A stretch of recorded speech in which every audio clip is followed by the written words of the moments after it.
The saloon doors creaked open as a stooped figure shuffled in from the harsh afternoon sun. The wrinkled face beneath the worn Stetson belonged to 73-year-old Caleb Thornton, whose calloused hands had once been the fastest in the West.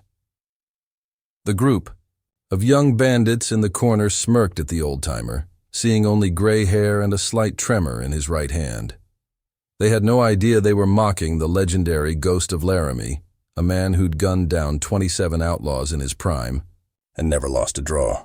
As they began their taunts, not one of them noticed how Caleb's weathered eyes carefully counted exits, distances, and gun hands, or how his fingers still rested just inches from his holster. The Silver Dollar Saloon in Redemption Creek hadn't changed much over the decades. The same warped floorboards, the same smoky haze hanging in the air, the same tinny piano playing in the corner. Caleb Thornton had first walked through these doors 50 years ago as a young man with lightning in his hands and fire in his belly. Now he returned, bones aching with each step, looking for nothing but a quiet drink and a warm meal before continuing his journey to see his granddaughter in Carson City. "Well, look what the wind blew in, boys," a voice called from the poker table. "My grandpappy's scarecrow!" Laughter erupted from four men dressed in black dusters with red bandanas, the telltale uniform of the Red Rock Gang, a band of thieves who'd been terrorizing the territory for months. Their leader, a snake-eyed man with a pockmarked face, leaned back in his chair and made a show of evaluating the newcomer. "You lost, old-timer. Cemetery's 2 miles east," he said, triggering another round of raucous laughter. Caleb ignored them, making his way to the bar with measured steps, his weathered boots scuffed against the floor, his spurs jingling softly with each deliberate movement.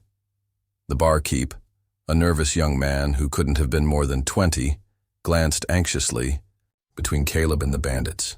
"Whiskey," Caleb said, his voice like gravel underfoot. "And whatever's hot in the kitchen." The barkeep nodded and hurried to pour the drink, his hands shaking slightly. "You deaf as well as old?" The gang leader pushed back from the table and approached, flanked by his men. "I'm talking to you, Grandpa."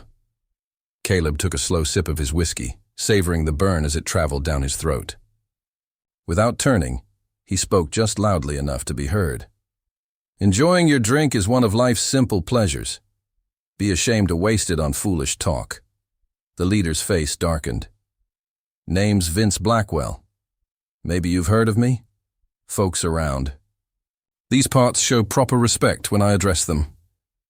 "Can't say that I have," Caleb replied, finally turning. His faded blue eyes held Blackwell's gaze steadily. "Though I've met plenty like you, all buried now." A tense silence fell over the saloon. The piano player stopped mid-tune. The few other patrons slowly edged toward the doors. One of Blackwell's men, a brute with a thick beard and missing front teeth, stepped forward. "Boss, I think I recognize this old fool. Saw a wanted poster years back. Some has been Gunslinger who got lucky a few times." He squinted at Caleb. "What was the name? Thornhill? Thornberry?" Recognition dawned slowly on Blackwell's face. "Wait. Thornton? Caleb Thornton?" His smirk faltered. "Nah, can't be. That legend would be dead by now, or at least smart enough not to wander into my territory." "Just a tired traveler passing through," Caleb said, turning back to his drink. His left hand remained visible on the bar while his right casually dropped to his side, inches from his holstered Colt Peacemaker, a weapon so old it belonged in a museum just like its owner. "Well, tired traveler, you've wandered into the wrong saloon." Blackwell's hand moved to rest on his pistol. "We collect a toll from strangers. That fine horse outside should cover it." The barkeep nervously placed a steaming bowl of stew before Caleb. "Sir, maybe you should just—" "I've spent 73 years earning what's mine," Caleb interrupted, picking up his spoon, "and I don't intend to start giving it away now." Blackwell laughed, genuinely amused. "Look at him, boys. Old man thinks—" "He's still got it!" He leaned in closer. "Tell you what, Grandpa, draw that antique on your hip, And if you can even get it out of the holster before I put a bullet between your eyes, we'll let you keep the horse." Caleb took a bite of stew, chewing thoughtfully. "Food's good," he said to the barkeep. Shame about the company. In one fluid motion that belied his age, Caleb's boot hooked around the nearest chair leg and sent it crashing into Blackwell's knees. The outlaw stumbled backward as Caleb calmly set down his spoon and turned to face the gang, his posture straightening as he shed the appearance of frailty like an unwanted coat. "Now then," Caleb said, his voice suddenly clearer and stronger, "I believe you boys were saying something about respect." The Red Rock gang reacted with stunned disbelief as Blackwell crashed to the floor. The transformation in Caleb was subtle, but unmistakable. His shoulders squared, his eyes narrowed with predatory focus, and his right hand hovered with practiced poise near his holster. "You're dead, old man!" roared the bearded brute, reaching for his pistol. Caleb's draw was a blur of motion that defied his age, a flash of steel appearing in his hand as if conjured from thin air. The Colt Peacemaker barked once, and the brute's gun clattered to the floor along with a spray of blood from his shattered wrist. "Jesus Christ!" Another gang member gasped, eyes wide with fear. The third outlaw, a lanky man with a jagged scar across his cheek, managed to pull his weapon. His shot went wide, splintering the bar mirror as Caleb ducked with surprising agility and fired twice in quick succession. The first bullet found the scarred man's shoulder, spinning him around. The second shattered his knee, sending him crashing into a table. Blackwell scrambled backward on the floor, fumbling for his revolver. "Do you know who I am?" he screamed, voice cracking with panic. "I know exactly what you are," Caleb replied, his weathered face calm as a still pond. "A bully who's never faced a man who could shoot back." The fourth gang member, younger than the others, raised his hands in surrender. "Please, mister, I only joined up last month." Caleb assessed the young man with a glance. "Then you've got time to choose a better path," he said, before turning his attention back to Blackwell. The outlaw leader had finally managed to draw his weapon, but found himself staring down the unwavering barrel of Caleb's Colt. For a moment, the saloon was silent except for the moans of the wounded men. "You won't shoot an unarmed man," Blackwell said, his gun hand trembling so badly he couldn't aim. "Not the great Caleb Thornton.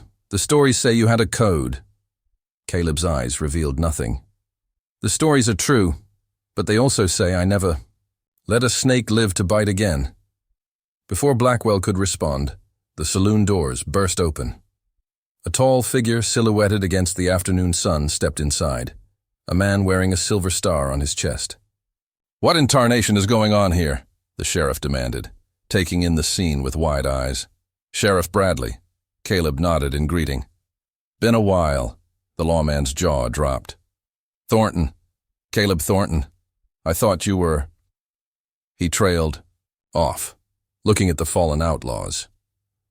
"Well, I guess the rumors of your demise were greatly exaggerated." Caleb holstered his weapon with the same fluid grace with which he had drawn it. "These men are the Red Rock gang. The one bleeding by the table is Roy Cavendish, wanted for the stage robbery near Copper Creek last month. The big one nursing his wrist is Butcher Bill Harden, wanted for 3 murders in Arizona territory." The sheriff shook his head in amazement. "We've been chasing these boys for months. How did you—" "They picked the wrong old man to ridicule," Caleb said, returning to the bar and his cooling stew. As the sheriff and his deputies, who had arrived moments later, began shackling the wounded outlaws, murmurs spread through the growing crowd that had gathered outside the saloon. The ghost of Laramie, just like the stories, took down the whole Red Rock gang without breaking a sweat. Blackwell, now in handcuffs, glared at Caleb with a mixture of fear and hatred. "This isn't over, old man. I've got friends, powerful friends who will hunt you down." Caleb didn't bother to look up from his meal. "I'll be going north on the Carson. City Trail. Anyone looking for me won't have to hunt very hard." Sheriff Bradley approached the bar after securing the prisoners. "You know there's still a reward on these boys. $2,000 for a lot of them. It's yours by rights." Don't need it, Caleb replied, placing coins on the counter to pay for his meal. But there's a widow Matthews outside of town whose husband was killed by these vermin. See that she gets it. The sheriff nodded, understanding in his eyes. You know, Thornton, in all the years I've heard tales about you, that's the one constant, your sense of justice. Caleb stood, leaving his half-eaten stew behind. Justice is for the courts, Sheriff.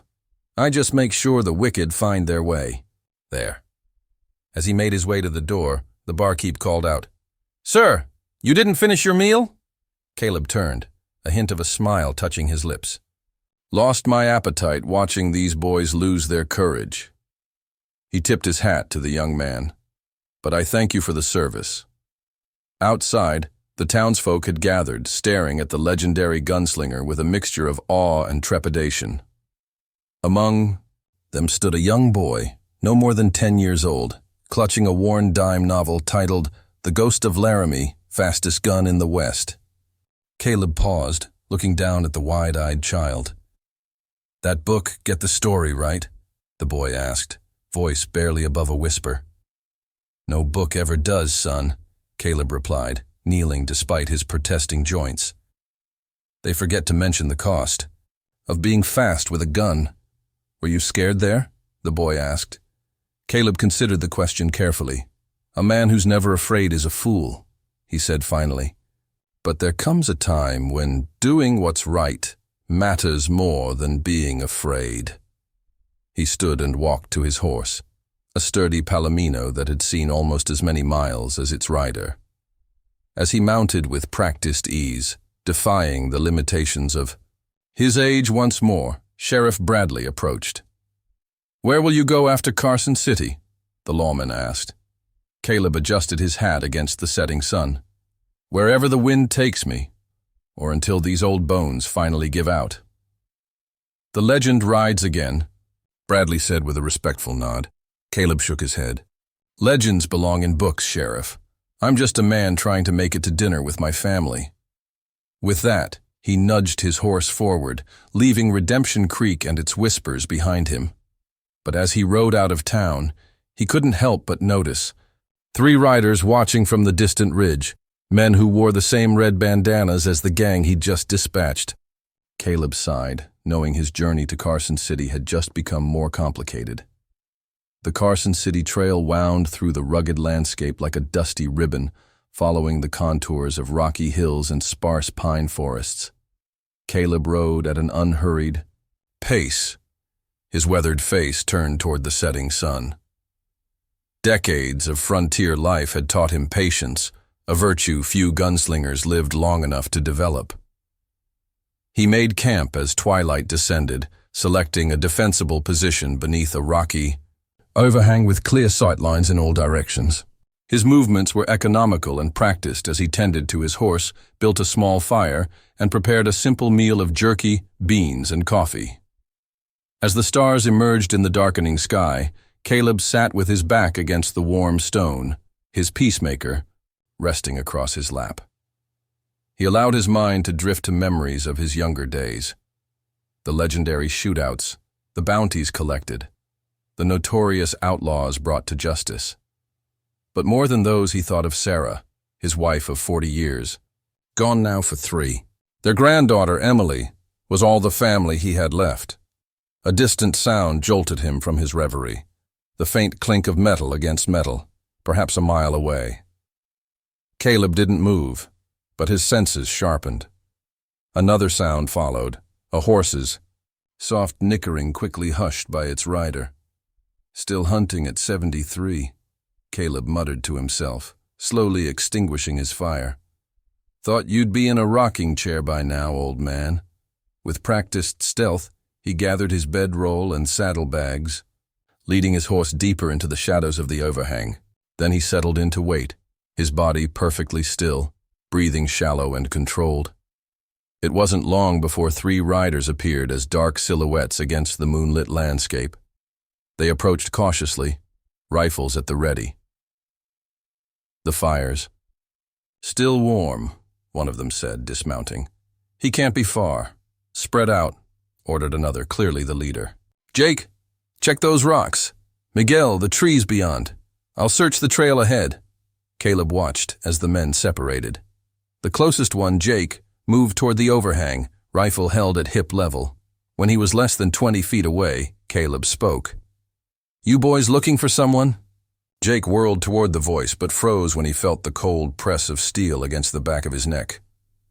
"Don't move," Caleb said softly, having circled behind the man with ghost-like silence.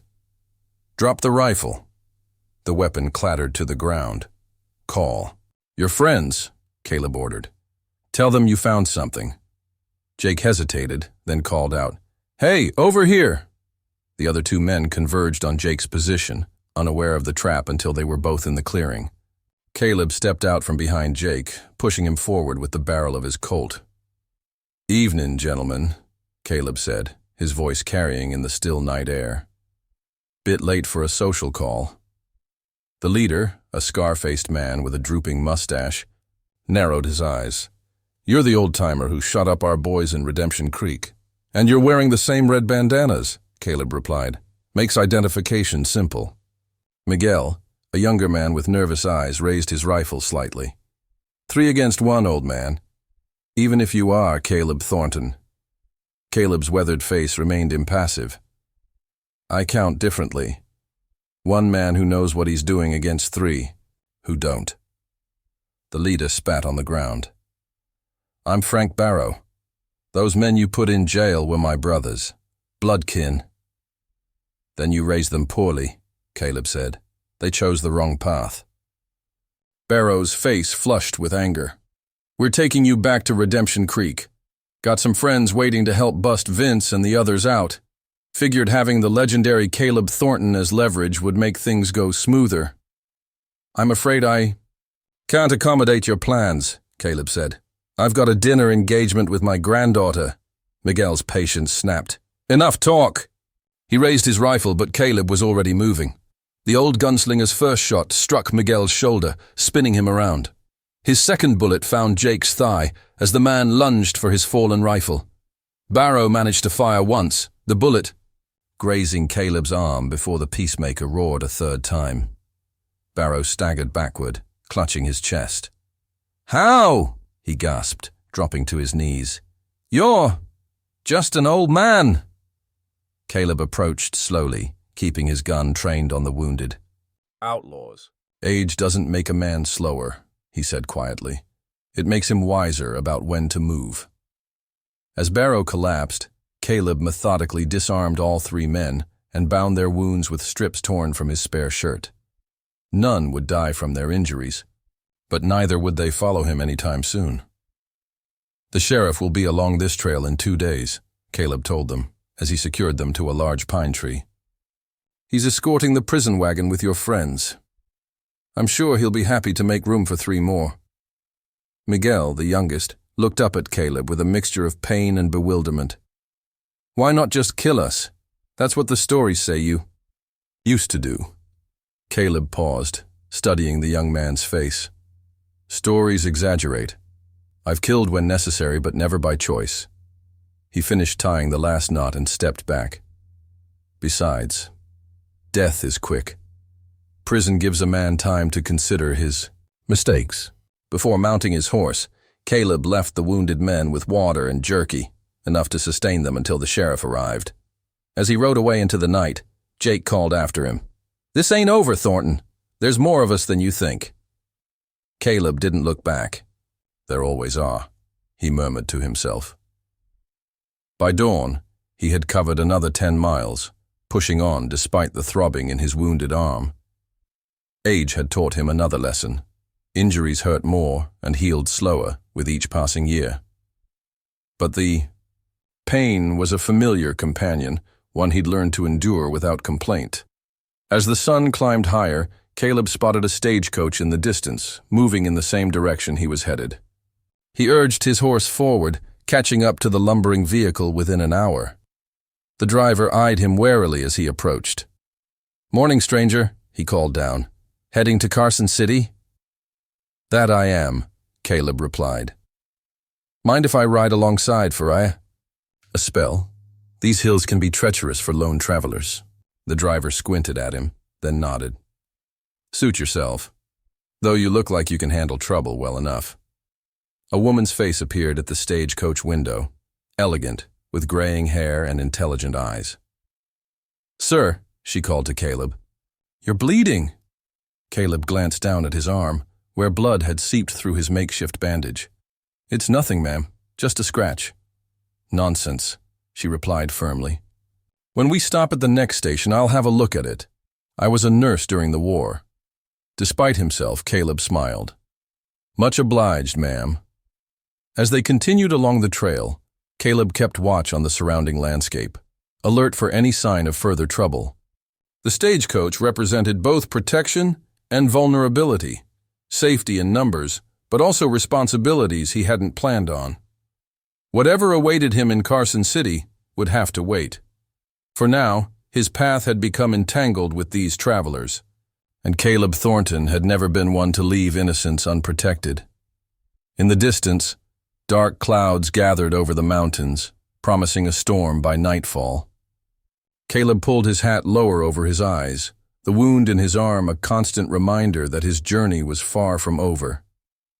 Thunder rumbled across the darkening sky as the stagecoach pulled into Juniper Creek Station, little more than a weathered cabin, a stable, and a corral surrounded by a wooden fence. The first heavy raindrops began to fall as the passengers disembarked, seeking shelter from the approaching storm. Looks like we'll be staying the night, the driver announced, helping an elderly gentleman down from the coach. This storm's fixing to be a bad one. Inside the station, Caleb stood near the window, watching the rain intensify. The station keeper, a grizzled man named Hank, moved about lighting lanterns as the daylight faded. You're bleeding on my floor, mister, Hank noted gruffly, nodding toward Caleb's arm. The nurse, who had introduced herself as Mrs. Eleanor Whitfield, stepped forward with a small medical bag. As I said, I can tend to that wound. Please, sit down. Caleb complied, removing his duster and rolling up his sleeve to reveal the bullet graze. Mrs. Whitfield set to work cleaning the wound with practiced efficiency. You've seen your share of bullets, she observed quietly, noting the constellation of old scars across his arm and shoulder. Hazard of the profession, ma'am, Caleb replied. Her eyes met his. And what profession might that be? Before Caleb could answer, the stagecoach driver approached. I know who you are, he said in a low voice. You're Caleb Thornton, the ghost of Laramie. A hush fell over the station's main room as the other passengers turned to stare. There were 5 in total: Mrs. Whitfield, the elderly gentleman, a young couple, and a well-dressed man who had been buried in a book since their departure. Is it true? Asked the young woman, her eyes wide. Are you really him? Caleb sighed. I was, a long time ago. The well-dressed man closed his book with a snap. Caleb Thornton is a murderer with a price on his head in 3 territories, he declared coldly. If you are indeed that man, I should warn you that I am Judge William Hargrove, and it is my duty to— To what, Your Honor? Caleb interrupted. Arrest a man who hasn't been wanted by the law in 20 years. My bounties were cleared by presidential pardon after I helped the government track down the Santiago gang. The judge blinked in surprise. I was not aware of that. Few are, Caleb said as Mrs. Whitfield finished bandaging his arm. Most prefer the stories to the truth. Hank set a pot of coffee on the wood stove. Well, pardon or no pardon, we're all stuck here till this storm passes, and I for one am glad to have the ghost of Laramie around if trouble comes calling. The young man stepped forward, extending his hand. I'm Thomas Reed, sir. This is my wife, Clara. We're heading to Carson City to start a new life. Caleb shook the offered hand. Good place for it. Is it true what they say? Thomas asked eagerly. That you once faced down 8 men at Broken Ridge and didn't draw until they did? A ghost of a smile touched Caleb's lips. 6 men. And I drew first. As the others peppered him with questions about his exploits, Caleb noticed the judge watching him with undisguised suspicion. The elderly gentleman, who had remained silent until now, suddenly spoke up. "Leave the man be," he said in a surprisingly strong voice. "Can't you see he's tired of his own legend?" Caleb studied the old man with new interest. "Much obliged, Mr. Holbrook, Samuel Holbrook." The old man's eyes twinkled. "Former sheriff of Dry Gulch before your time." Recognition dawned on Caleb's face. "Sheriff Holbrook? The man who cleaned up Dry Gulch after the Silver Rush?" Holbrook nodded. "One and the same. Though that was 40 years ago, and no one's written dime novels about my adventures." Caleb chuckled. "Count yourself lucky." As the evening wore on, the storm intensified. Wind howled around the station, rattling the windows. Hank served a simple but hearty stew, and conversation turned to more mundane matters: the price of cattle, the expansion of the railroad, the latest news from back east. It was nearing midnight when Caleb's instinct stirred. Something had changed in the storm's rhythm, a different sound beneath the wind and rain. He rose quietly and moved to the window, peering into the darkness. "Something wrong?" Holbrook asked, noticing Caleb's alertness. "Not sure," Caleb murmured. "Thought I heard." The crack of a rifle split the night, followed by the sound of breaking glass, as a bullet shattered the lantern nearest to Caleb. The room plunged into partial darkness. "Everybody down!" Caleb shouted, drawing his peacemaker in one fluid motion. The passengers scrambled for cover as more shots rang out, bullets thudding into the cabin's wooden walls. "How many?" Holbrook asked, producing a revolver from inside. "His coat." Caleb studied the muzzle flashes through the rain-streaked window. "I count 5, maybe 6, spread out in a half-circle." Judge Hargrove crawled to a position behind the heavy oak table. "Who are they? What do they want?" "Me," Caleb said grimly. "Red Rock Gang. They've been trailing me since Redemption Creek." The firing stopped suddenly, replaced by a booming voice from outside. "Thornton, we know you're in there. Send him out and the rest of you can ride away." Hank spat on the floor. "Like hell we will." Caleb moved to the door, staying to one side. "You boys picked a bad night for a shootout," he called back. "We've got you surrounded, old man," the voice replied. "Your luck's run out." Caleb glanced at Holbrook. "Back door?" The former sheriff nodded. "Through the kitchen. It leads to the stable." "I'll create a distraction," Caleb said. "When I do, get these people to the stable. The horses might be our only way out." Mrs. Whitfield, who had been comforting the terrified Clara Reed, spoke up. "And what about you, Mr. Thornton?" Caleb checked his peacemaker, then drew a second, smaller revolver from his boot. "I'll join you when I can." Before anyone could protest, Caleb fired 3 quick shots through different windows, then kicked open the front door. Rolling into the mud of the yard, he came up firing, aiming not at the men but at the overhanging roof of the stable where 2 ambushers had positioned themselves. One fell with a cry of pain, while the other scrambled for better cover. Bullets churned the mud around Caleb as he darted behind a water trough, the rain pelting his hat and shoulders. Inside the station, Holbrook herded the others toward the back door. "Move now, while they're focused on Thornton." As they slipped out into the stormy night, the judge hesitated. "We can't just leave him out there." Holbrook grabbed the judge's arm. "That man's survived more gunfights than you've presided over trials. Now move!" Outside, Caleb counted his shots carefully as he exchanged fire with the ambushers. 4 left in the peacemaker, 3 in the backup. He recognized the voice of their leader. It was Miguel, the young outlaw he'd wounded and left for the sheriff. Somehow the 3 had escaped and gathered reinforcements. A bullet splintered the wood inches from Caleb's head. Age might have slowed his reflexes, but it had sharpened his patience. He waited, letting the attackers waste ammunition in the poor visibility of the storm. When lightning flashed, illuminating the yard for a brief moment, Caleb saw what he needed: a path to the stable's side door, partially obscured by stacked firewood. If he could reach it, he might be able to rejoin the others and get them safely away. Taking a deep breath, the legendary gunslinger prepared to make his move, knowing that this time, the odds were truly against him. Lightning slashed across the sky, and in that brief illumination, Caleb made his move. He fired twice toward the leftmost attackers, forcing them to duck, then sprinted through the mud toward the woodpile.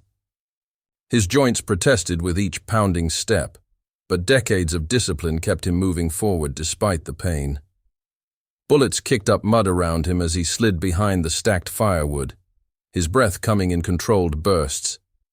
The rain had plastered his gray hair to his forehead, water streaming down his weathered face. But his eyes remained sharp, scanning the yard through the downpour. "He's heading for the stable," someone shouted. "Cut him off!" Two figures broke from cover, racing toward the stable's main doors. Caleb steadied his aim and fired once, twice. The first man went down clutching his leg. The second dove back behind a water trough. 3 bullets left.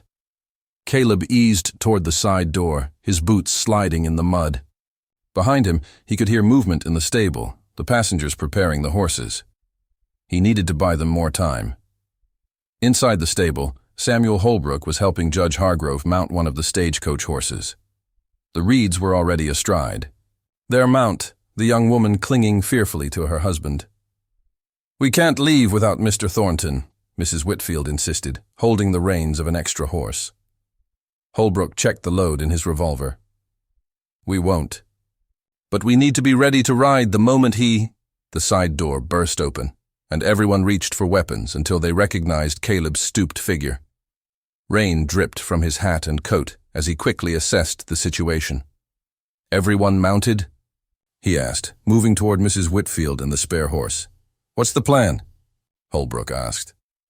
Caleb grimaced as he swung into the saddle, his wounded arm throbbing. "Back door leads to a trail that connects with the main road about a mile east. We ride hard, stay together." "And if they follow?" the judge asked nervously. "They will," Caleb said, checking his remaining ammunition. "I'll handle it when the time comes." Hank appeared from the tack room carrying a shotgun. "I'll give you folks a head start," he said, moving to position himself by the small window overlooking the yard. Caleb nodded gratefully. "Much obliged. We'll send help from the next station." As they prepared to leave, Clara Reed suddenly gasped. "Thomas, your father's watch." Her husband patted his empty vest pocket in alarm. "I must have left it by my bedroll in the station. It's the only thing I have of him." Before anyone could stop him, the young man dismounted and slipped back toward the main building through the connecting door. "Damn fool," Holbrook muttered. Caleb handed his reins to Mrs. Whitfield. "Get them moving. I'll fetch the boy." Without waiting for a response, he followed Thomas, his peacemaker held ready. The connecting passage was dark, leading into the kitchen at the rear of the station. Caleb could hear voices from the front room. The outlaws had entered the building. "Where are they? Search every corner," Miguel's voice commanded. Caleb found Thomas crouched by his abandoned bedroll, fumbling in the darkness for the watch. "Time to go, son," he whispered, placing a hand on the young man's shoulder. Thomas nodded, clutching the recovered timepiece. They began to creep back toward the kitchen when a floorboard creaked beneath Caleb's boot. "In the back!" a voice shouted. Gunfire erupted, splintering the doorframe as Caleb pushed Thomas behind the heavy kitchen table and returned fire with his last rounds. The young man's eyes were wide with terror. "I'm sorry," he whispered. "This is my fault." "Save it," Caleb replied, scanning the room for options. His gaze fell on a small window above the wash basin, barely large enough for a man to fit through. "Can you make it through that window?" Thomas nodded. "Go, now. Tell Holbrook to get everyone moving. Don't wait for me, but go!" Caleb hissed, rising slightly to fire his last bullet toward the advancing outlaws. As Thomas scrambled through the window, Caleb reached for the cast-iron skillet hanging by the stove and hurled it toward the lantern illuminating the front room. Darkness fell as glass shattered, momentarily confusing the attackers. Using the distraction, Caleb retrieved a kitchen knife from the counter and slipped behind the door leading to the main room. When the first outlaw entered, Caleb struck, delivering a swift blow to the man's temple with the butt of his empty revolver. The outlaw crumpled without a sound.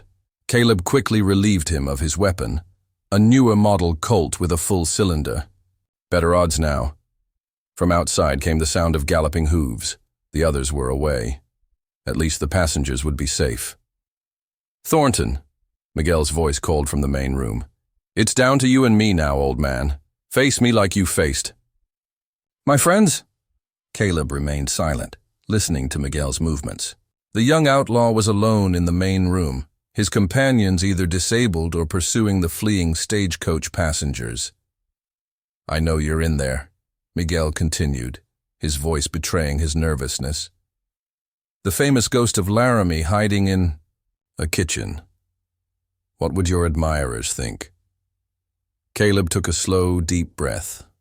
73 years of life had taught him that words were often bait. Miguel wanted him to respond, to reveal his position.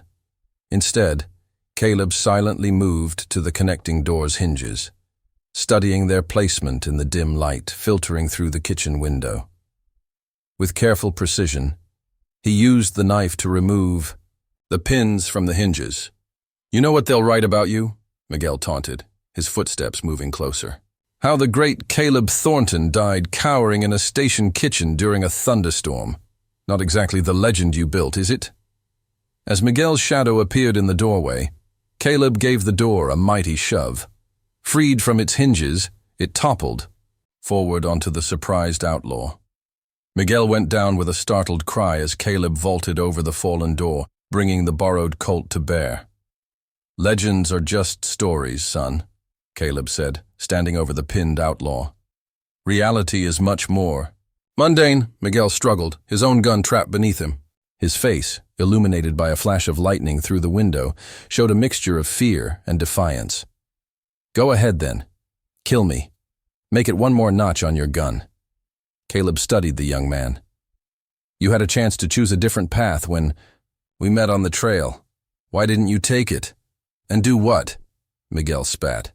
"Herd cattle, break my back farming. The gang is all I've got."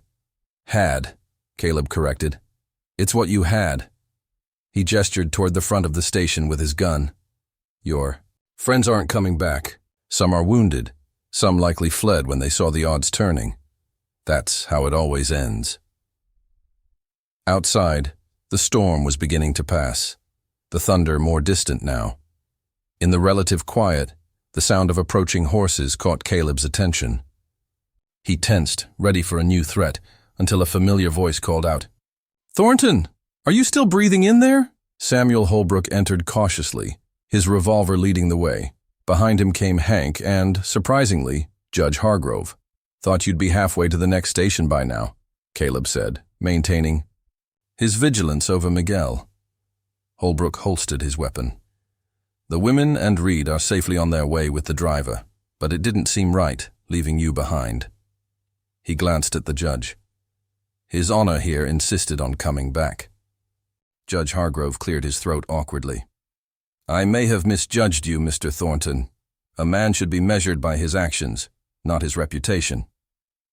Caleb nodded in acknowledgement, then turned his attention back to Miguel. "This one's going to jail, along with any others still breathing." As they secured Miguel and the other wounded outlaws, Caleb felt the familiar weariness that followed combat settling into his bones. The wound in his arm had reopened during the fight, blood seeping. Through Mrs. Whitfield's careful bandaging, "You need a doctor," Holbrook observed as they prepared to leave. Caleb smiled thinly. "What I need is to get to Carson City. My granddaughter's expecting me." As dawn broke, painting the rain-washed landscape in pale gold, Caleb mounted his horse once more. The storm had passed, leaving behind a fresh, clean scent in the air. "One question before you go," Judge Hargrove said. "All those stories about the ghost of Laramie, were any of them true?" Caleb adjusted his hat against the rising sun. "Some, but not the ones anyone remembers." With that cryptic response, he nudged his horse forward, continuing his journey toward Carson City and the family awaiting him there, leaving behind yet another chapter in a legend he had never sought to create. Carson City appeared on the horizon like a mirage, a collection of wooden buildings and brick structures rising from the dusty plains. After 5 days on the trail, Caleb Thornton felt every one of his 73 years in his bones. The wound in his arm had healed poorly, occasionally reopening during the long ride. His joints ached from the constant motion and the lingering damp from the storm. Yet as he approached the growing settlement, Caleb felt something he hadn't experienced in years: anticipation. His granddaughter Emily had written to him 3 months ago, inviting him to meet her husband and their newborn son, a great-grandson he had never seen. The main street bustled with activity, wagons loaded with goods, cowboys fresh from the trail, miners heading to the nearby Comstock lode, and the usual assortment of shopkeepers, saloon girls, and drifters that populated any frontier town. Caleb drew a few curious glances as he rode in, his weathered appearance marking him as a man who had seen his share of the West's wilder days. He dismounted stiffly outside the Grand Union Hotel, the establishment Emily had mentioned in her letter. A young stable boy rushed forward to take his horse. "Take good care of him," Caleb said, pressing a coin into the boy's palm. "He's carried me far." The hotel lobby was a study in frontier elegance: polished wood floors, a chandelier imported from the back east, and plush furniture for weary travelers. Caleb approached the front desk, conscious of the mud on his boots and the trail dust, coating his clothes.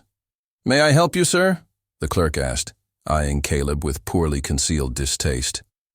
"Looking for Emily Thornton, or rather, Emily Carson now," Caleb replied. "She should be expecting me." The clerk's demeanor changed instantly. "Mrs. Carson? Of course, sir. She and her husband are residing in the East Wing. Shall I send a boy to inform them of your arrival?" Caleb nodded. "Much obliged. And I'll need a room." "Of course, Mr. Thornton.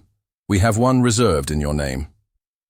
As the clerk dispatched a messenger, Caleb lowered himself into a nearby chair, removing his hat and running a hand through his silver hair. His reflection in a nearby mirror gave him pause. He hardly recognized the aged face staring back at him. The last time he'd seen Emily, she had been a girl of 16. Now she was a grown woman with a family of her own. He didn't have long to wait. Within minutes, rapid footsteps echoed across the lobby, and a woman's voice called out, "Grandpa!" Emily Carson was the spitting image of her grandmother. The same auburn hair, the same lively green eyes. She rushed to Caleb, who stood just in time to receive her embrace. "You made it," she said, her voice thick with emotion. "I was beginning to worry." "Had a few delays," Caleb replied, returning her hug with his good arm. "Nothing worth mentioning." Emily pulled back, her keen eyes immediately noticing the makeshift bandage on his arm. "Nothing worth mentioning? You're wounded." "Just a scratch," Caleb dismissed. "Happened days ago." A tall, well-dressed man approached, carrying a small bundle wrapped in a blue blanket. "So this is the famous Caleb Thornton," he said, extending his hand. "I'm Robert Carson, Emily's husband." Caleb shook the offered hand. "Pleasure to meet you, Robert. I've heard good things." "And this," Emily said, gently taking the bundle from her husband, "is your great-grandson, William Caleb Carson." Something tightened in Caleb's chest as Emily placed the infant in his arms. The baby looked up at him with curious eyes, tiny fingers grasping at nothing. "Named after his great-grandfather," Robert explained. Emily insisted. Caleb cleared his throat, fighting an unexpected swell of emotion. "He's a fine boy," he managed, his voice rough. "Come," Emily said, taking his arm. "We have a suite upstairs. You must be exhausted from your journey." As they made their way to the elevator, a new addition to the hotel that Caleb regarded with suspicion, Emily kept a steady stream of conversation, filling him in on their lives in Carson City. Robert, it seemed, was a successful banker, handling investments for the silver barons of the Comstock. "And what about you?" Caleb asked his granddaughter as they entered the suite. Your letters mentioned teaching. Emily nodded proudly. I've started a school for the children of miners and ranch hands. Many of them can't afford formal education, so we charge based on what families can pay. She smiled. Grandmother would have approved, I think. She would have, Caleb agreed, remembering his late wife's passion for education. Sarah always said knowledge was the one thing no one could steal from you. A maid appeared with refreshments, and Caleb settled gratefully into a comfortable chair, cradling his great-grandson. As Emily and Robert shared stories of their life in Carson City, Caleb found himself studying the infant's face, searching for traces of Sarah, of their daughter Mary, who had died too young, of Emily herself. You should see a doctor about that arm, Robert said suddenly, interrupting Caleb's reverie. It's nothing, Caleb began, but Emily's stern look silenced his protest. Dr. Holliday has rooms downstairs, she insisted. I'll send it to him immediately. While they waited for the doctor, Caleb reluctantly shared an edited version of his journey, the encounter with the Red Rock Gang, the storm, and the station attack. He omitted the more violent details, but Emily wasn't fooled. You haven't changed a bit, she said, shaking her head. Still finding trouble wherever you go. More like trouble finds me, Caleb replied with a small smile. Dr. Holliday proved to be a young, efficient man with a no-nonsense approach. He examined Caleb's arm with professional detachment, cleaned the wound thoroughly, and applied proper bandages. You're lucky it didn't fester, he commented. At your age, infections can be dangerous. I've had worse, Caleb said. The doctor raised an eyebrow. I don't doubt it. The wound has the look of a bullet graze, though I won't ask how you came by it. He packed his medical bag. Change the dressing daily and try to rest the arm as much as possible. After the doctor left, Emily insisted that Caleb rest before dinner. She showed him to his room, a spacious chamber with a view of the distant mountains. It was more luxury than Caleb had experienced in years, perhaps decades. We'll have dinner at 7, Emily said, kissing his cheek. The mayor is joining us. He's quite eager to meet you. Caleb raised an eyebrow. The mayor? Word spreads quickly in Carson City, Robert explained. The ghost of Laramie is something of a legend in these parts. When they had gone, Caleb stood at the window, watching the sun sink toward the mountains. The horizon was painted in brilliant oranges and purples, the kind of sunset that reminded him of Sarah and the life they had built together. From his saddlebag, he retrieved a small leather pouch. Inside was a gold locket containing a faded photograph of Sarah, taken on their wedding day. Beside it was a newer photograph of Emily as a young woman sent to him years ago. He placed both on the nightstand and sat heavily on the bed. The ghost of Laramie, a legend, a myth built on blood and steel, on quick draws and fallen outlaws. Now he was just an old man with a bum arm, a man who had outlived his time and his reputation. Exhaustion finally overtook him. Caleb's last thoughts were of the infant he had held, William Caleb Carson. A new generation, born into a world where legends like the ghost of Laramie were fading into history. Perhaps that was for the best. The sun had nearly set when a sharp knock at the door roused Caleb from his sleep. He sat up, momentarily disoriented by the unfamiliar surroundings. Mr. Thornton, a voice called. There's a gentleman downstairs asking for you. Says it's urgent. Caleb frowned, reaching for his gun belt out of habit. Did he give a name? Yes, sir. Said his name is Vince Blackwell. Caleb's blood ran cold. Blackwell, the leader of the Red Rock Gang he had encountered in Redemption Creek, the man who should have been in custody. Tell him I'll be right down, Caleb said, strapping on his peacemaker.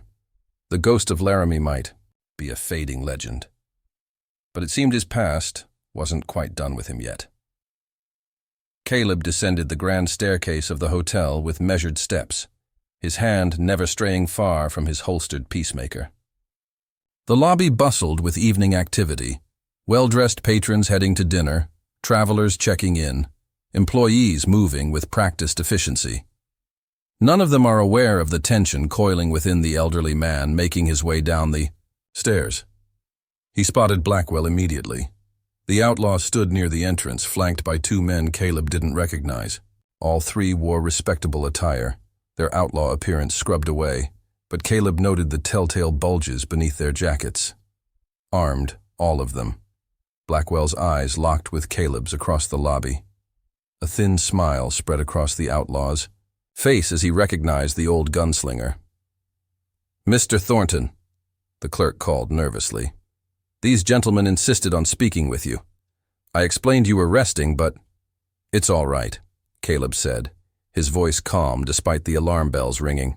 In his head, he needed to get Blackwell and his men away from the hotel, away from Emily and her family. As Caleb approached, Blackwell extended his hand as if greeting an old friend. "Mr. Thornton, so good to see you again." Caleb ignored the offered hand. "You should be in jail, Blackwell." The outlaw's smile didn't waver. "Legal misunderstanding, all cleared up now." He gestured toward the hotel's entrance. "Perhaps we could speak somewhere more private? I'd hate to disturb these fine people." The threat was clear, if unspoken. Caleb nodded curtly and led the way outside, painfully aware of the three men following him. The street was still busy with evening traffic, too many innocent bystanders for his liking. "The alley," Blackwell suggested, pointing to a narrow passage between the hotel and the neighboring building. Caleb hesitated, recognizing the tactical disadvantage, but saw little choice. He entered the alley, positioning himself so his back wasn't to any of the men. "How did you find me?" Caleb asked once they were away from prying eyes.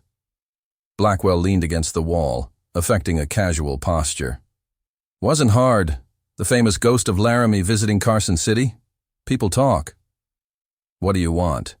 "Justice," Blackwell said, his facade of politeness slipping.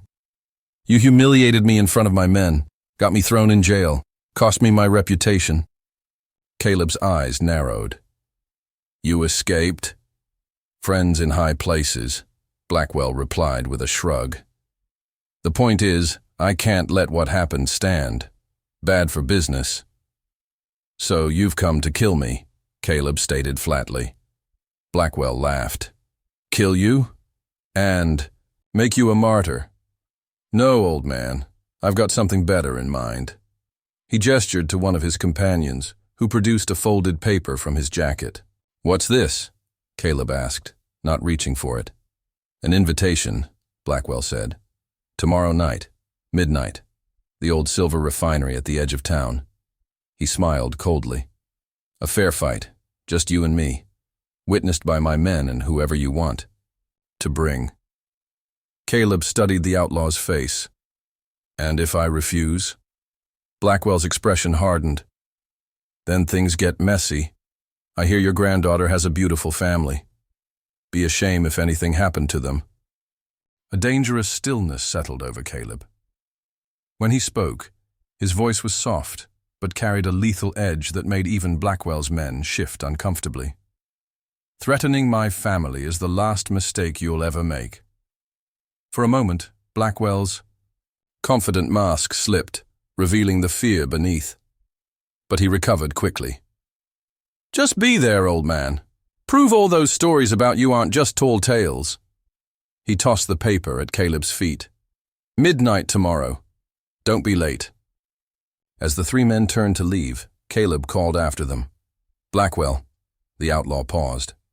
"I'll be there," Caleb said. "Alone. And when this is done, you'll leave my family be. Forever." Blackwell nodded, a triumphant smile crossing his face. "Looking forward to it, Ghost." When they had gone, Caleb retrieved the paper from the ground. It contained the details of the duel, location, time, and rules. A farce, of course. Blackwell had no intention of fighting fair. Returning to the hotel, Caleb found Emily waiting anxiously in the lobby. "Grandpa, what's going on?" she demanded. "The clerk said some men were looking for you." "Old acquaintances," Caleb lied smoothly. "Nothing to worry about." Emily's eyes narrowed in suspicion. You're a terrible liar, Grandpa. You always have been. Despite the gravity of the situation, Caleb smiled. Your grandmother used to say the same thing. Before Emily could press further, Robert appeared with little William in his arms. There you are, Caleb. Ready for dinner? The mayor's waiting in the restaurant. Of course, Caleb said, tucking the paper into his pocket. Wouldn't want to keep him waiting. Dinner was an elaborate affair, with the mayor of Carson City, a portly, enthusiastic man named Harrington, peppering Caleb with questions about his legendary exploits. Caleb answered politely but vaguely, his mind elsewhere. Is it true you once faced down the entire Sutton gang at Devil's Crossing? The mayor asked, leaning forward eagerly. Some parts of that story are true, Caleb replied diplomatically, as the meal progressed. Emily continued to cast concerned glances at her grandfather, clearly not fooled by his attempt at normalcy. When the mayor finally departed, and Robert excused himself to put William to bed, she confronted him directly. What kind of trouble are you in? She demanded. Caleb sighed. The kind that follows a man with my history. Those men who came looking. For you, they're dangerous, aren't they? Yes, Caleb admitted. But it's my problem to solve, not yours. Emily's eyes flashed with the same determination her grandmother had possessed. We're family. Your problems are my problems. Caleb reached across the table to take her hand. Not this time, Emmy. Some ghosts a man has to face alone. You're planning something dangerous, she said. Not a question, but a statement. I'm going to make sure those men never bother us again, Caleb replied carefully. Emily studied his face. You're going to face them, aren't you? Like in one of those ridiculous dime novels. Caleb remained silent, which was answer enough. You're 73 years old, Emily protested.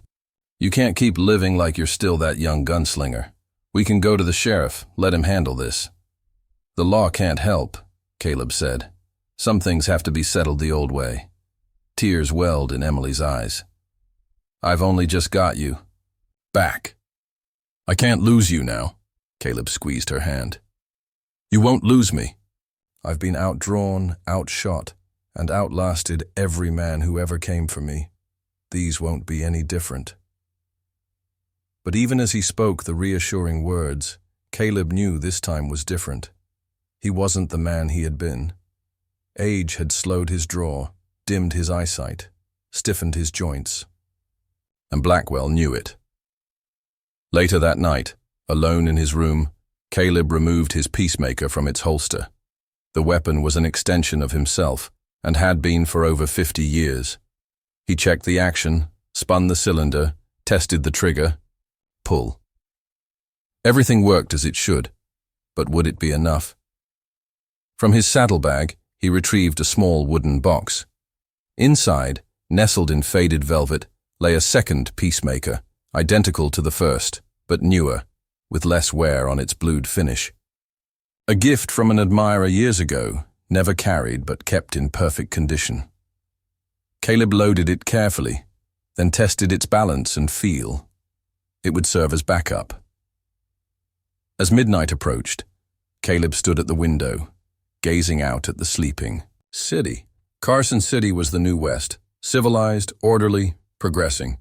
Men like him, like Blackwell, were relics of a wilder time, a time of simple justice delivered at the end of a gun. A soft knock at the door roused him from his thoughts. Opening it, he found Emily standing there in her dressing gown, her eyes red from crying. I couldn't sleep, she said simply. Caleb opened the door wider to let her in. Neither could I. Emily spotted the guns laid out on the bed and pressed her lips into a thin line.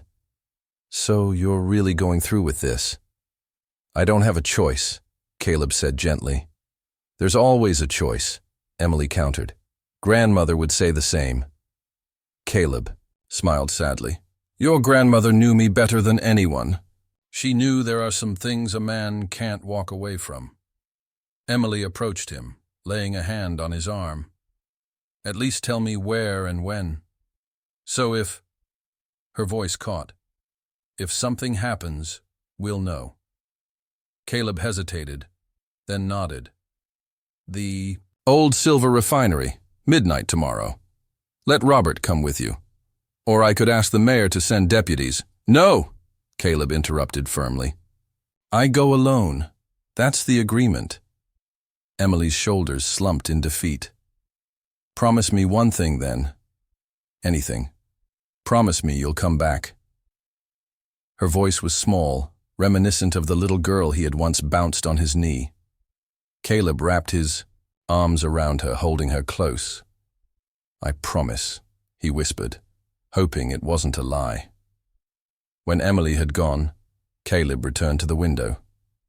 Tomorrow at midnight, he would face Vince Blackwell in what the outlaw was calling a fair fight. But Caleb harbored no illusions. Blackwell and his men would have every advantage: youth, numbers, the chosen ground. The ghost of Laramie had survived countless gunfights through skill and instinct, but even legends eventually meet their end.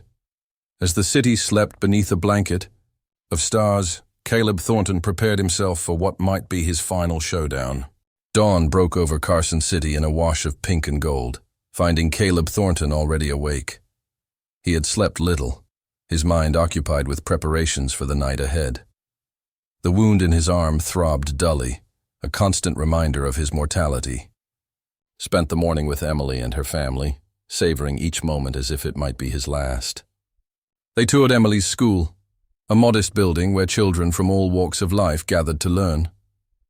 Watching his granddaughter move among her students with confidence and compassion stirred a deep pride in Caleb's chest. You've built something meaningful here, he told her as they walked back toward the hotel. Something that will outlast guns and legends. Emily squeezed his arm gently. I learned from the best. Mother always said you valued education above all else. Your grandmother's influence, Caleb admitted. She was the one with vision. I was just trying to keep everyone alive. Robert joined them for lunch, bringing little William along. The infant had taken to his great-grandfather immediately, his tiny fingers grasping Caleb's weathered digit with surprising strength. He has the Thornton grip, Caleb observed with a smile. And the Thornton stubbornness, Emily added. Once. He wants something. There's no dissuading him. As afternoon faded toward evening, Caleb excused himself. Think I'll rest a while before dinner, he said casually. These old bones need more recovery time than they used to. In the privacy of his room, he began his preparations.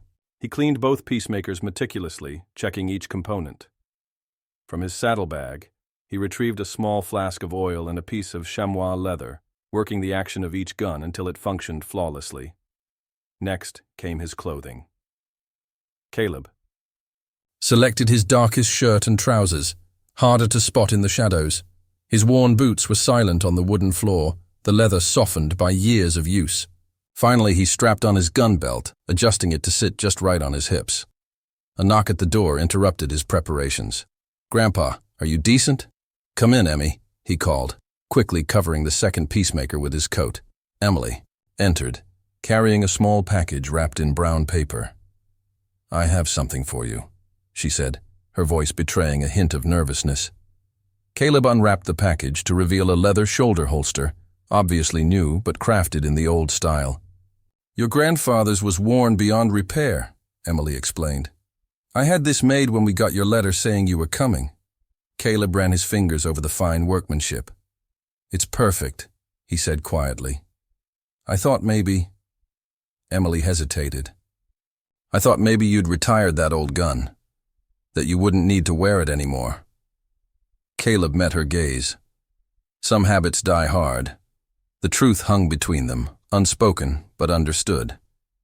Emily knew where he would be going tonight. Dinner's at 7, she said finally. The cook is preparing something special.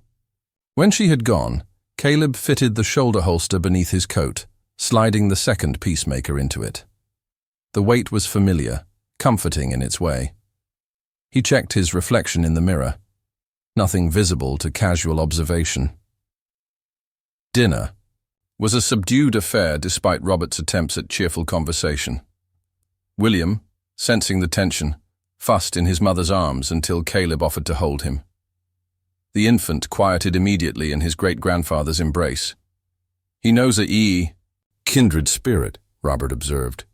"Emily says you both have the same stubborn determination." As coffee was served, Emily suddenly addressed the elephant in the room. "What time will you be leaving tonight?" Robert looked confused. "Leaving? Where are you going?" Caleb met Emily's gaze steadily. "I have some unfinished business to attend to. Won't take long." "Business? At night?" Robert's confusion deepened.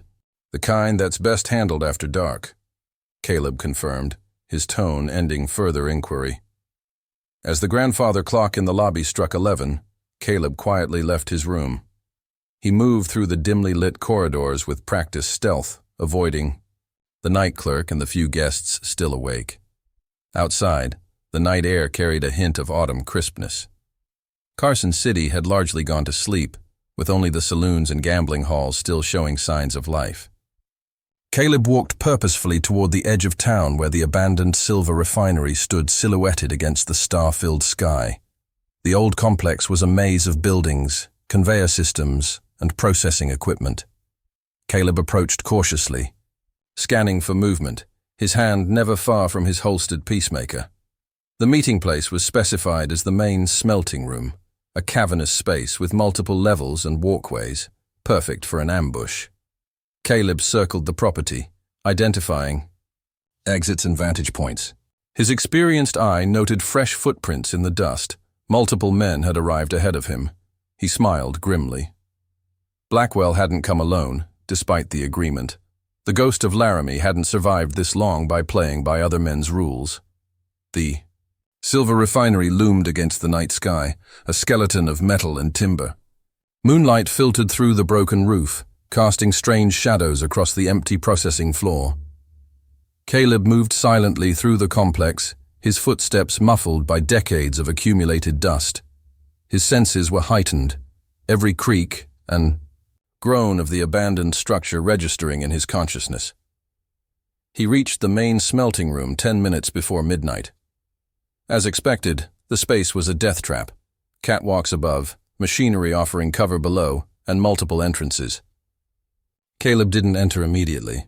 Instead, he found a vantage point behind a massive ore crusher, giving him a clear view of the interior. 3 men stood near the center of the room, Blackwell and his companions from the hotel. But Caleb's experienced eye caught movement in the shadows. 1 man on the catwalk above, another crouched behind a smelting furnace, a third positioned near the rear exit. 6 in total, not 3. "So much for a fair fight," Caleb muttered, easing the peacemaker from its holster. The clock on the distant church tower struck midnight, its chimes barely audible inside the refinery. "Thornton," Blackwell called out. "Time's up.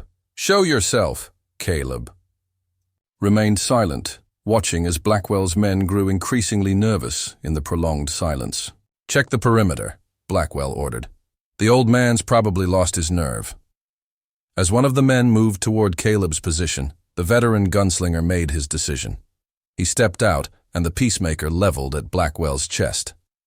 "I'm right here," Caleb said calmly. "Brought some friends, I see." Blackwell's momentary surprise gave way to a smug smile.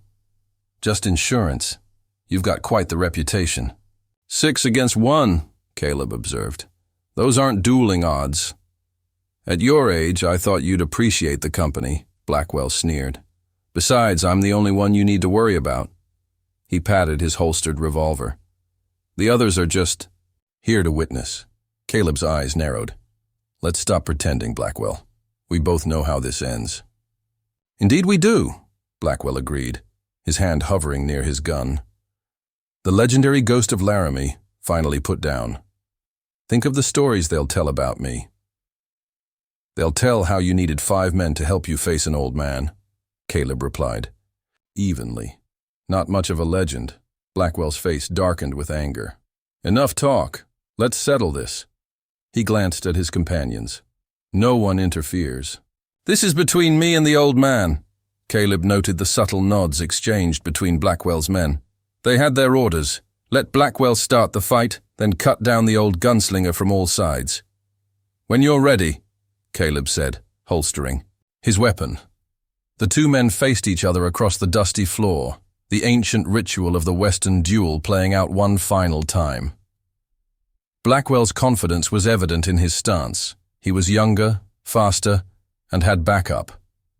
Caleb stood relaxed, his breathing steady, his mind clear. Time seemed to slow as Blackwell made his move.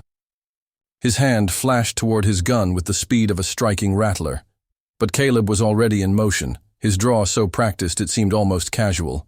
The peacemaker cleared leather and fired in one fluid movement. Blackwell's shot went wide as Caleb's bullet found its mark. The outlaw staggered backward, clutching his shoulder, his face a mask of shock and rage. "Kill him!" Blackwell screamed. The ambush erupted exactly as Caleb had anticipated. The man on the catwalk opened fire, bullets pinging off the metal equipment. Around Caleb, the veteran gunslinger dove behind a massive boiler, drawing his second peacemaker as he moved. "Surround him!" Blackwell ordered, retreating toward the exit.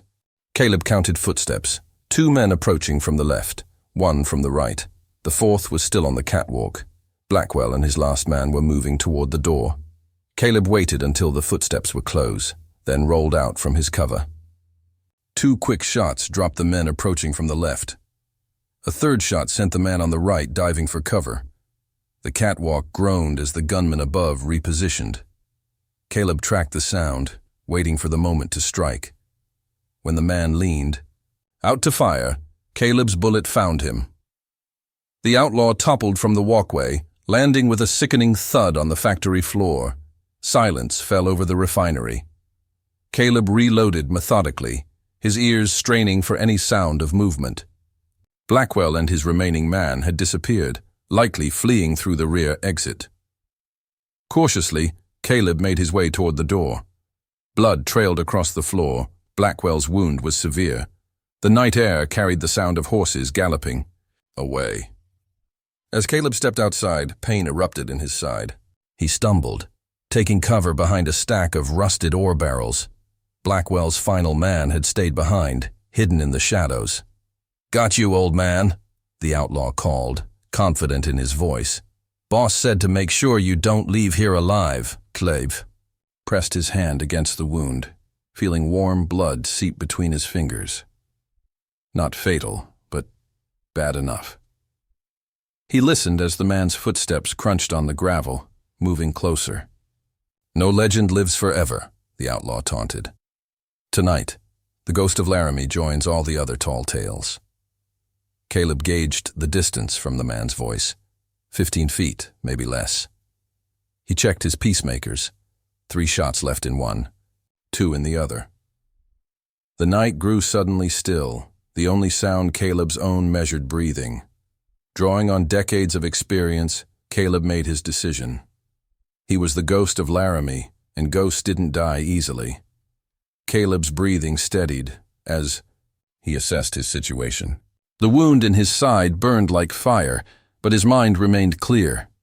He listened to the outlaw's approaching footsteps, measuring distance and timing with practiced precision. The man was moving cautiously, sweeping his gun from side to side, as he searched for his prey. "Getting old is a shame, ain't it?" the outlaw called out. "Time catches up with everyone, even legends." Caleb remained silent, conserving his strength. He holstered one peacemaker and gripped the other firmly. The footsteps drew closer, gravel crunching beneath heavy boots. "Blackwell's halfway to the border by now," the man continued, trying to provoke a response. "He'll be disappointed he missed your final moments."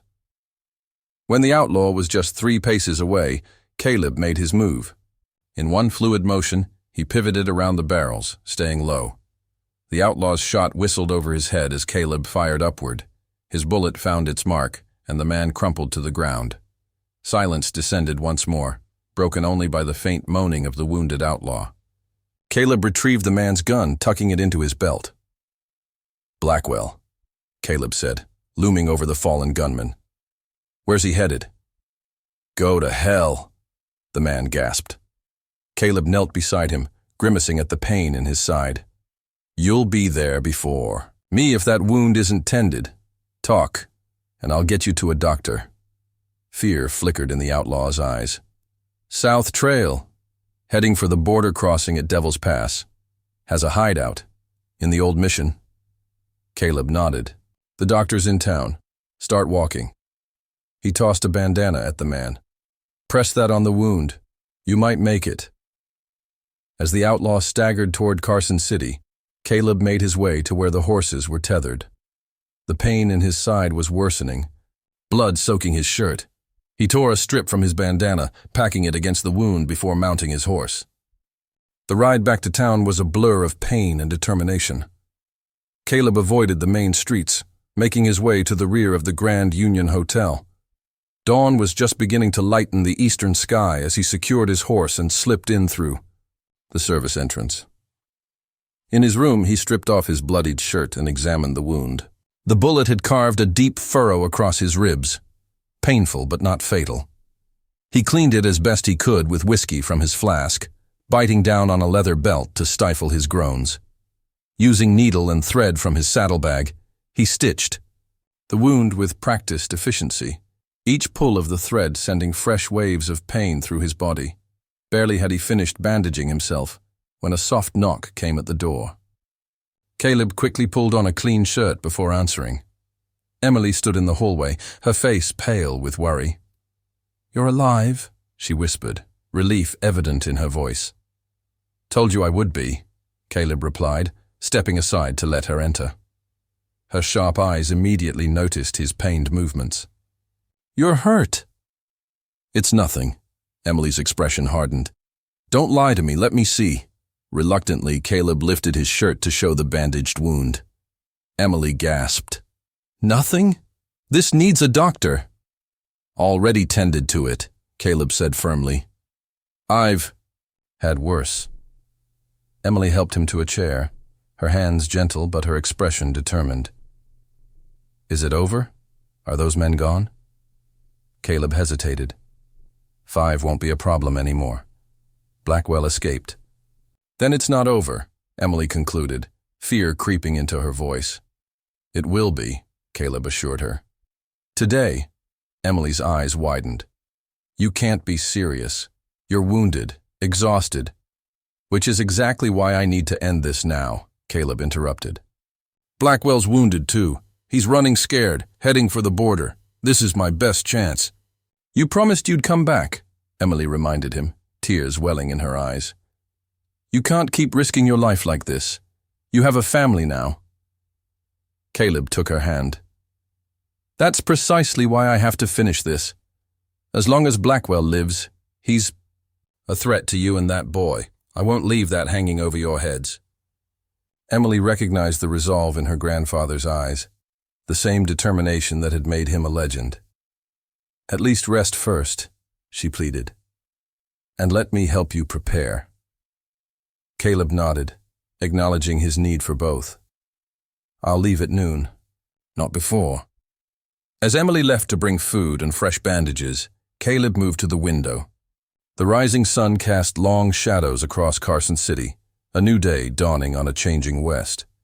He thought of little William, sleeping peacefully, unaware of the danger his great-grandfather had brought to his doorstep. "One last ride," Caleb murmured, to himself. "One last ghost to lay to rest." He checked his peacemakers methodically, his mind turning to the trail ahead. Devil's Pass was a day's hard ride, longer in his condition. The old mission beyond it had been abandoned for decades, a perfect hideout for outlaws and desperados. Blackwell would have men there, loyal gun hands waiting to defend their leader. The odds were poor, but for the ghost of Laramie, they always had been. The trail to Devil's Pass wound through increasingly rugged terrain. Caleb rode steadily, conserving his strength and that of his horse. The wound in his side throbbed with each hoofbeat, but he pushed the pain to a distant corner of his mind, an old trick learned through decades of similar injuries. By mid-afternoon, dark clouds gathered on the horizon. A storm was brewing, much like the one that had caught him on the way to Carson City. Caleb welcomed it. Bad weather would slow Blackwell's progress and provide cover for his approach. As the first raindrops fell, Caleb spotted fresh tracks cutting away from the main trail. 2 horses, one leaving a distinctive pattern that matched the mount Blackwell had ridden at the refinery. The outlaw was deviating from his expected route, perhaps suspecting pursuit. Clever, Caleb muttered, turning his horse to follow. But not clever enough. The new trail led into a narrow canyon, its walls rising steeply on either side. A perfect place for an ambush. Caleb dismounted, tethering his horse in a protected alcove. From his saddlebag, he retrieved a small brass spyglass, a gift from a Union colonel whose life he'd saved during the war. Rain pelted his hat and shoulders as he climbed a rocky outcrop, gaining a vantage point over the canyon ahead. Through the spyglass, he spotted what he was looking for, a small camp tucked beneath an overhanging ledge. 2 horses stood nearby, one matching Blackwell's mount. Caleb studied the camp carefully. Blackwell was visible, his shoulder heavily bandaged, sitting near a small fire. Another man, presumably the remaining member of his gang, kept watch at the canyon entrance. The storm was intensifying, limiting visibility. An advantage Caleb intended to exploit. Working his way down from the outcrop, he circled wide around the canyon's rim. The rain-slick rocks made the going treacherous, especially with his injured side, but he moved with the sure-footed confidence of a man who had spent his life in such terrain. When he was positioned above the camp, Caleb drew his peacemaker and waited. Patience had saved his life more times than quick shooting. The lookout eventually sought shelter from the worsening storm, joining Blackwell beneath the overhang. Lightning cracked across the sky, followed immediately by a deafening thunderclap. At that moment, Caleb made his move. He descended swiftly, down a natural chimney in the rock face, emerging behind a boulder just 20 yards from the camp. "Should have pushed onto the mission," the lookout was saying, warming his hands by the fire. "Don't like being caught in the open like this." "My shoulder couldn't take more riding," Blackwell snapped. "We'll move at first light." "What if that old man's following us?" the lookout asked nervously. Blackwell laughed harshly. "Thornton's dead or dying. Miguel put a bullet in him. By now he's either in the ground or wishing he was." "I saw Miguel ride into town this morning," the lookout countered. "Barely staying on his horse. The old man got him good." Blackwell's expression darkened. "That's impossible. Miguel doesn't miss." "Apparently the ghost of Laramie doesn't die easy," Caleb said, stepping out from behind the boulder, both peacemakers leveled at the startled men. The lookout reached for his gun but froze at Caleb's warning. "Don't," Caleb said simply. "You won't clear leather before you're dead." The man wisely moved his hand away from his holster. Blackwell's face contorted with a mixture of fear and hatred. "How are you still alive? How did you find us?" "Experience," Caleb replied. "Something you're short on." He gestured with one gun. "Unbuckle those gun belts, slowly." As the men disarmed, Caleb kept a careful distance, his eyes never leaving their hands. 50 years of manhunting teaches you a few things," he continued conversationally. "Like how to track in a storm, how to approach from the one direction. No one watches." "What now?" Blackwell asked, his voice tight with pain and fear. "Are you going to kill us?" "That depends on you," Caleb said. "I came to end a threat to my family. Give me your word you'll never come near Carson City again, and you might ride away from this." Blackwell's eyes narrowed. "And you'd take my word? Just like that?" "No," Caleb replied coldly. "I'll take your word after I put a bullet through your gun hand." Hard to draw on anyone with a ruined hand. The color drained from Blackwell's face. "You can't do that. It's not legal, civilized," Caleb interrupted. "We're beyond such niceties. This is frontier justice, the kind you invited when you threatened my family." A tense silence fell over the camp, broken only by the steady drumming of rain and occasional rumbles of thunder. Blackwell looked at his companion, then back at Caleb, weighing his options and finding them severely limited. "I give you my word," Blackwell said finally.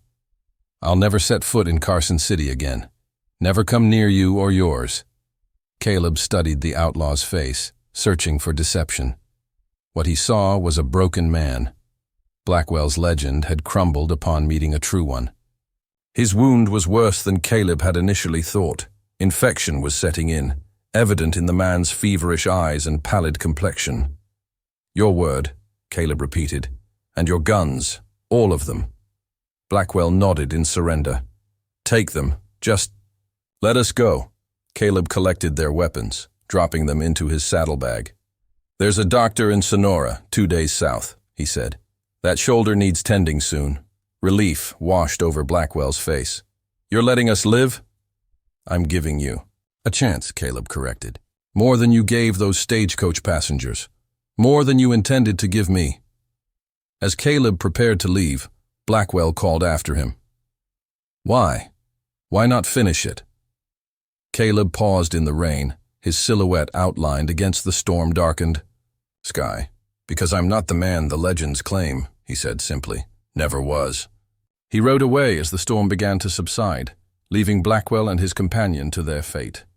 Whether they would honor their word remained to be seen, but Caleb knew they no longer posed an immediate threat. The ghost of Laramie had shown mercy, perhaps, the most unexpected twist in his long and storied legend. The return journey to Carson City took longer than expected. Caleb's wound reopened during the ride, forcing him to stop frequently to rest and rebandage. By the time he reached the outskirts of town, night had fallen once more. Lights blazed from every window of the Grand Union Hotel. As Caleb approached wearily, he noticed unusual activity around the entrance. A doctor's buggy, several well-dressed townspeople coming and going. Something was happening. Dismounting painfully, he handed his horse to a stable boy and made his way inside. The clerk's eyes widened at his appearance, trail-worn, mud-splattered, and clearly injured. "Mr. Thornton, thank goodness you've returned. Mrs. Carson has been beside herself with worry." "What's going on?" Caleb asked, gesturing toward the commotion upstairs. The clerk's expression shifted. "Oh, it's young Master William, sir. The doctor was called several hours ago. The baby took ill quite suddenly." Caleb's heart sank. "How serious?" "I couldn't say, sir. But Dr. Holliday hasn't left since he arrived, and that was early this afternoon." Ignoring his own pain, Caleb took the stairs 2 at a time. His great-grandson needed him now, and no bullet wound would keep him away. Caleb burst through the door of the Carson suite to find a scene of quiet desperation. Emily sat beside a small crib, her face drawn with worry. Robert stood at the window, his usual composure fractured by helplessness. Dr. Holliday bent over the crib, his medical bag open beside him. "Grandpa!" Emily cried, rising to embrace him. "You're back." Her joy at seeing him quickly gave way to concern as she felt the dampness of blood on his shirt. "You're hurt again." "It's nothing," Caleb assured her, his eyes fixed on the crib. "How's the boy?" Dr. Holliday straightened up, his face grave. "Fever not breaking. I've tried everything in my power, but—" He trailed off, the unspoken implications hanging heavily in the air. Caleb approached the crib slowly. Little William lay swaddled in blankets, his tiny face flushed with fever, his breathing labored. Caleb had seen enough sickness on the frontier to recognize the severity of the situation. "What is it?" he asked quietly. "Pneumonia," the doctor replied. "Come on quick, infants. The next few hours will tell." Emily's hand found Caleb's, squeezing tightly. "He was fine this morning. Then suddenly—" "Children can fall ill in the blink of an eye," Holliday said, gathering his instruments. "I've given him medication to help with the fever. Keep him warm. Try to get him to take water if he wakes. I'll return in 2 hours." As the doctor left, Caleb sank into a chair beside the crib, his own pain forgotten in the face of this new crisis. Robert approached, placing a hand on his shoulder. "Emily told me what happened," he said softly. About Blackwell and the others. Caleb nodded, his eyes never leaving his great-grandson. It's over. They won't trouble us again. You need that wound looked at, Robert insisted. Later, Caleb replied. The boy needs us now. Through the long night, they maintained their vigil. Emily dozed fitfully in a chair while Robert paced the room. Caleb remained by the crib, his weathered hand occasionally reaching in to touch the child's burning forehead. In those quiet hours, Caleb found himself reflecting on his life. The blood spilled, the legends born, the loneliness of the trail. He had survived countless gunfights and manhunts, only to find himself powerless against an enemy he couldn't face down with a peacemaker. Near dawn, William's fever spiked dangerously. The infant's breathing became more labored, his tiny body trembling with each difficult breath. Dr. Holliday, summoned urgently, could offer little more than what he had already done. Talk to him, the doctor advised before leaving. Sometimes they hold on to the sound of a loved one's voice. Emily was nearly overcome with exhaustion and worry. Robert led her to their bedroom to rest, promising to wake her if there was any change. Alone with his great-grandson, Caleb moved closer to the crib. Now listen here, William Caleb Carson, he began, his voice low and steady. You've got Thornton blood in you, and Thorntons don't surrender easily. Your great-grandmother would say you're just being stubborn to get attention, and she'd be right. He reached into the crib, his large hand engulfing the infant's tiny one. I've faced down the worst men the frontier could offer. Outlaws, gunslingers, hard cases of every description. But I've never met anyone tougher than your great-grandmother Sarah. She'd want you to fight. So fight, young man. Fight. As the first light of dawn filtered through the windows, William's fever finally broke. The change was subtle at first. His breathing eased slightly. His skin cooled under Caleb's touch. By the time Dr. Holliday returned, the improvement was unmistakable. Well, I'll be, the doctor said, examining the child. He's turning the corner. Still not out of danger, but... He looked at Caleb with newfound respect. You've got quite the touch with him. He's Thornton, Caleb replied simply. We're too stubborn to die easily. The doctor noticed the blood seeping through Caleb's shirt. Now, about that wound of yours. By midday, both Caleb and William were resting comfortably. The infant's fever had subsided completely, and he had taken his first nourishment since falling ill. Caleb's wound, properly cleaned and bandaged by Dr. Holliday, was healing without signs of infection. You should have seen him, Emily told Caleb later that day. He wouldn't leave William's side, not even for a moment, just kept talking to him through the night. What did you tell him? Robert asked. Caleb smiled faintly. Family stories. Remind him of his heritage. The ghost of Laramie legends? Robert ventured. No, Caleb replied. The true stories. About his great-grandmother. About how she built a school in a mining camp where no one thought education mattered. About how she stood up to claim jumpers with nothing but a shotgun and determination. Emily's eyes filled with tears. I wish I had known her better. You have her spirit, Caleb assured her. And so does William. The following days brought a return to normalcy. William recovered his strength rapidly, as children often do. Caleb's wound healed more slowly, a reminder of his age and the toll his final confrontation had taken. On a cool autumn evening, a week after the events at Devil's Pass, Caleb sat on the hotel's veranda, watching the sunset. Emily joined him, bringing William, now fully recovered and alert in her arms.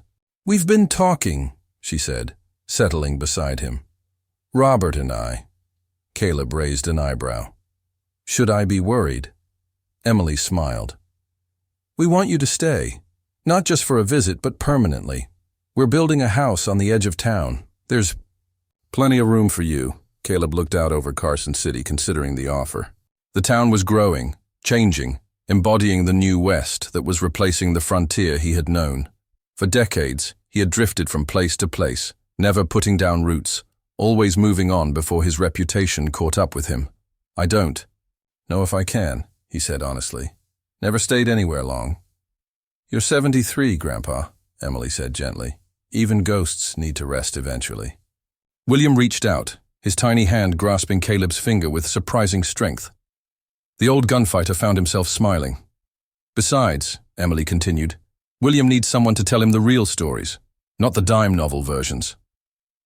Caleb thought of the trail ahead. Empty, lonely, increasingly dangerous for a man his age. Then he thought of the alternative, watching his great-grandson grow, sharing his knowledge, finding peace in his final years. I suppose the ghost of Laramie has walked enough trails, he said finally. Might be time to see what staying put feels like. Emily's face lit up with joy. You won't regret it. As they sat watching the sunset, William sleeping peacefully in Emily's arms, Caleb felt a weight lifting from his shoulders. The legends would continue without him, growing wilder with each telling, each retelling. But here, in this place, with these people, he could finally be just Caleb Thornton, not a ghost, not a legend, but a man finding his way home at last. The West was changing, the frontier fading into history. But some things remained constant: family, honor, the promise of a new day. And for the first time in decades, Caleb Thornton looked forward to tomorrow not with wariness, but with hope.